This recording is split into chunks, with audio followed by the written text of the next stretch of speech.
யார பார்த்து? சிவபெருமான பார்த்து. உனக்கும் போக்கிடம் கிடையாது, எனக்கும் போக்கிடம் கிடையாது, இங்கதானே இருக்க போறோம், சாப்பிட்டுக்கிட்டு சொல்லுப்பா. இல்லையா, நான் சொல்லியே ஆகணும்.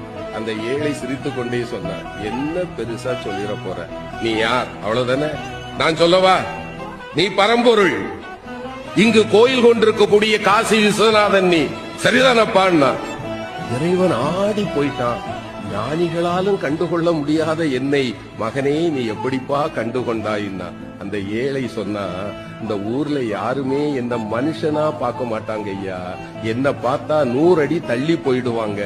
ஆனால் என்னைக்கு சமமாக அமர்ந்து அழுகி போன என் கையில் இருக்கிற உணவை கூட உண்பதற்கு ஒருவன் கையேந்துவான் என்றால் என் கருணை கடலே, உன்னை தவிர வேறு யாரால் ஐயா இது முடியும்?